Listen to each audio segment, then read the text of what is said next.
Assalamualaikum teman-teman, perkenalkan kami dari kelompok 12 yang beranggotakan 2 orang, yaitu Isnania Firda Harisma dan Nabilatus Soliha. Sini kami akan mempresentasikan hasil kelompok kami. Selamat menonton. Yang pertama, pengertian karakteristik. Secara etimologis, istilah karakteristik tafsir merupakan susunan dua kata yang terdiri dari kata karakteristik dan tafsir. Istilah karakteristik diambil dari bahasa Inggris, yaitu karakteristik, yang artinya mengandung sifat khas. Ia mengungkapkan sifat-sifat khas dari sesuatu. Dalam Kamus Lengkap Psikologi karya Chaplin dijelaskan bahwa karakteristik merupakan sinonim dari kata karakter, watak, dan sifat yang memiliki pengertian diantaranya. Yang pertama, suatu kualitas atau sifat yang tetap terus-menerus dan kekal yang dapat dijadikan ciri untuk mengidentifikasikan seorang pribadi, suatu objek, suatu kejadian. Yang kedua, integrasi atau sintese dari sifat-sifat individual dalam membentuk suatu untas atau kesatuan. Dan yang ketiga, kepribadian seseorang dipertimbangkan dari titik pandangan etis atau moral. Jadi, di antara pengertian-pengertian di atas, sebagaimana yang telah dikemukakan oleh Chaplin, dapat disimpulkan bahwa karakteristik itu adalah suatu sifat yang khas, yang melekat pada seseorang atau suatu objek. Misalnya, karakteristik tafsir artinya suatu sifat yang khas yang terdapat dalam literatur tafsir, seperti sistematika penulisan, sumber penafsiran, metode, corak penafsiran, dan lain sebagainya. Yang kedua, pengertian kualitas pribadi konselor. Kualitas konselor adalah semua karakteristik keunggulan termasuk pribadi, pengetahuan, wawasan, keterampilan, dan nilai-nilai yang dimilikinya yang akan memudahkannya dalam menjalankan proses konseling sehingga mencapai tujuan dengan berhasil atau efektif. Salah satu kualitas yang jarang dibicarakan adalah kualitas pribadi konselor. Kualitas pribadi konselor adalah karakteristik yang menyangkut segala aspek kepribadian yang amat penting dan menentukan keefektifan konselor jika dibandingkan dengan pendidikan dan latihan yang ia peroleh.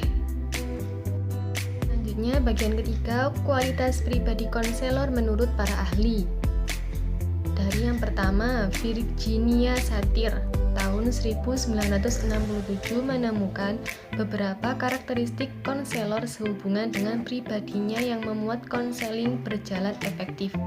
Karakteristik tersebut adalah: yang pertama, research person, artinya konselor adalah orang yang banyak mempunyai informasi dan senang memberikan dan menjelaskan informasinya.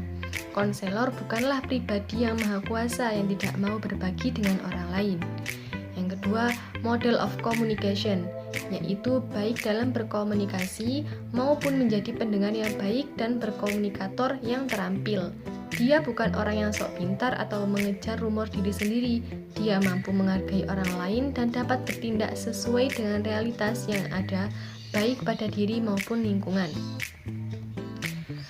Nomor 2, dari J. Haley tahun 1971 mengemukakan kualitas pribadi konselor sesuai dengan penelitiannya, yaitu pertama, fleksibel, yaitu mampu mengubah pandangan secara realistik dan bukan mengubah kenyataan.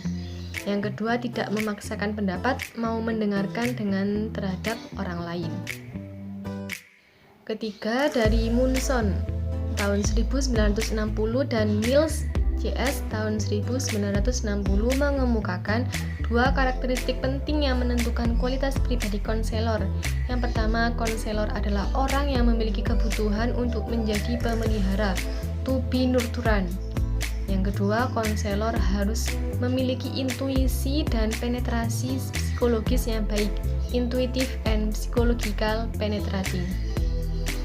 Yang keempat, Mini tahun 1975 menyatakan karakteristik konselor yang didapat dari hasil penelitiannya yang menunjang kualitas pribadi konselor, yaitu pertama, memahami dan melaksanakan etika profesional, Kedua, mempunyai rasa kesadaran diri mengenai kompetensi, nilai-nilai, dan sikap.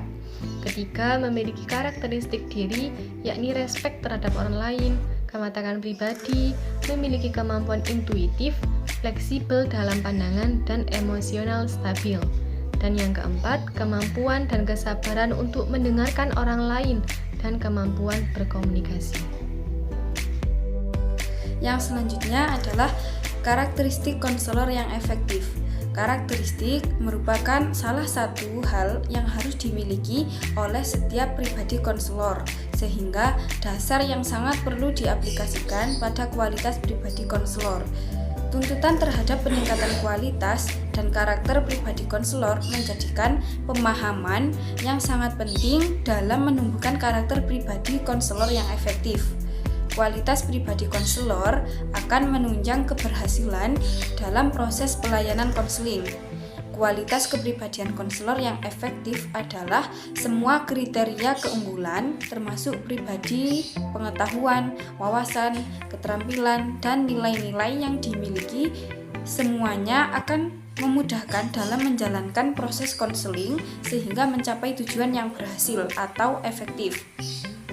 Secara umum, tugas konselor adalah menjadi fasilitator bagi klien yang berbekal pemahaman dasar dan teknik konseling sampai klien dapat menemukan dan mengatasi masalah yang dihadapi.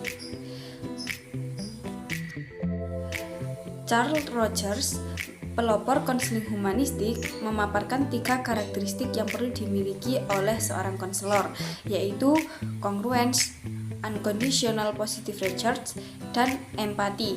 Yang pertama, congruence atau kongruensi dapat diartikan sebagai menunjukkan diri sendiri sebagaimana adanya dan yang sesungguhnya. Berpenampilan secara terus terang, ada kesesuaian antara apa yang dikomunikasikan secara verbal dengan yang nonverbal. Kongruensi artinya tidak ada kepura-puraan dan kebohongan, sangat penting dalam proses konseling terkait dengan upaya menumbuhkan kepercayaan klien kepada konselor. Yang kedua yaitu unconditional positive recharge atau penghargaan positif tanpa syarat. Persyaratan kedua dari karakteristik seorang konselor menurut Rogers yaitu unconditional positive recharge. Penerimaan tanpa syarat atau aspek kepada klien harus mampu ditunjukkan oleh seorang konselor kepada kliennya. Ia harus dapat menerima bahwa orang-orang yang dihadapinya mempunyai nilai-nilai sendiri, kebutuhan-kebutuhan sendiri yang lain daripada yang dimiliki olehnya. Aseptensi merupakan salah satu karakteristik yang harus dipunyai seorang konselor. Melalui konseling, orang harus mempelajari cara bersikap dan bertingkah laku yang baru. Belajar bertingkah laku positif hanya bisa terjadi dalam situasi yang kondusif. Aseptensi juga bersifat tidak menilai, dalam arti konselor bersikap netral terhadap nilai-nilai yang dipegang oleh klien. Yang ketiga adalah empati. Empati adalah kemampuan untuk memahami cara pandang dan perasaan orang lain. Empati tidak berarti memahami orang lain secara objektif, tetapi sebaliknya berusaha memahami pikiran dan perasaan orang lain dengan cara orang lain tersebut berpikir dan merasakan atau melihat dirinya sendiri. Charles Rogers menjelaskan konsep empati ini dengan istilah internal frame of reference, artinya memahami orang lain berdasarkan kerangka persepsi dan perasaan orang lain tersebut. Keefektifan kepribadian konselor dapat dikembangkan terus-menerus melalui pendidikan dan pelatihan, sehingga dia mampu memahami dirinya sendiri.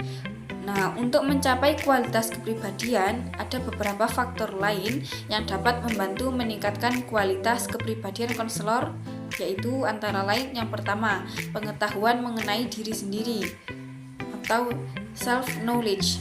Di sini berarti bahwa konselor mawas diri atau memahami dirinya sendiri dengan baik. Dia memahami secara nyata apa yang dia lakukan, mengapa dia melakukan itu, dan masalah apa yang harus dia selesaikan. Kemudian yang kedua, kompetensi. Kompetensi dalam karakteristik ini memiliki makna sebagai kualitas fisik, intelektual, emosional, sosial, dan moral yang harus dimiliki konselor untuk membantu klien. Yang ketiga, kesehatan psikologis yang baik. Seorang konselor dituntut untuk dapat menjadi model dari suatu kondisi kesehatan psikologis yang baik bagi kliennya, yang mana hal ini memiliki pengertian dan ketentuan dari konselor, di mana konselor harus lebih sehat kondisinya daripada klien. Yang keempat, dapat dipercaya. Konselor yang dapat dipercaya dalam menjalankan tugasnya memiliki kecenderungan kualitas sikap dan perilaku sebagai berikut. Yang pertama, memiliki pribadi yang konsisten. Yang kedua, dapat dipercaya oleh orang lain baik ucapannya maupun perbuatannya. Yang ketiga, tidak pernah membuat orang lain kesal atau kecewa. Yang keempat, bertanggung jawab, mampu merespon orang lain secara utuh, tidak ingkar janji, dan mau membantu secara penuh. Kemudian yang kelima adalah kejujuran. Yang dimaksud dengan kejujuran di sini memiliki pengertian bahwa konselor itu harus memiliki sifat yang terbuka, otentik, dan sejati dalam pemberian layanannya kepada klien. Kemudian yang keenam, kekuatan atau daya. Kekuatan atau kemampuan konselor sangat penting dalam konseling, sebab hal itu klien merasa aman. Kemudian yang ketujuh adalah kehangatan. Yang dimaksud dengan bersikap hangat itu adalah ramah, penuh perhatian, dan memberikan rasa sayang. Kemudian yang kedelapan adalah pendengar yang aktif. Konselor secara dinamis terlibat dengan seluruh proses konseling. Kemudian yang kesembilan, karakter yang kesembilan adalah kesabaran. Melalui kesabaran, konselor dalam proses konseling dapat membantu klien untuk mengembangkan dirinya secara alami. Sikap sabar konselor menunjukkan lebih memperhatikan diri klien daripada hasilnya. Kemudian yang ke-10 adalah kepekaan. Kepekaan mempunyai makna bahwa konselor sadar akan kehalusan dinamika yang timbul dalam diri klien dan konselor sendiri. Kemudian yang selanjutnya ke-11 adalah keabsahan.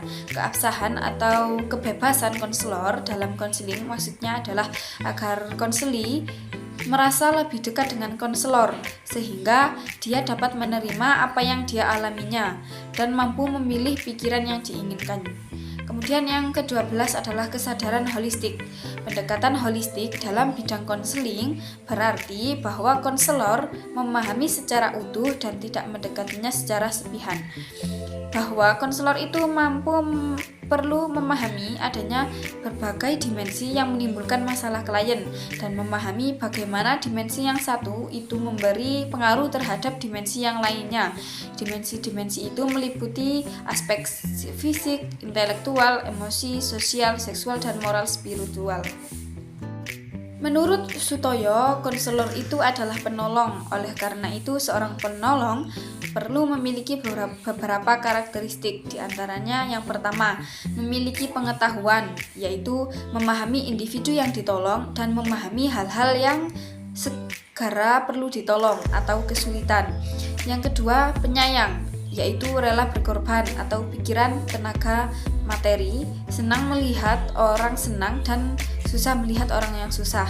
Yang ketiga, empati terhadap kesulitan orang lain, yaitu mampu merasakan apa yang dirasakan orang lain tetapi ia tidak hanyut dalam suasana orang lain. Yang keempat, ikhlas dan sabar dalam menolong, yaitu tidak mengharapkan balasan dari siapapun kecuali Allah Subhanahu wa taala. Yang kelima, jujur, yaitu perkataan harus sesuai dengan perbuatan. Yang keenam, tutur kata yang baik, yaitu berkomunikasi dengan baik dan sopan, mudah dipahami serta tidak menyinggung perasaan orang lain. Yang terakhir, memiliki kestabilan emosi, yaitu tidak mudah tersinggung dan marah. Sekian video pembelajaran dari kelompok kami. Mohon maaf apabila ada salah kata dan semoga bermanfaat.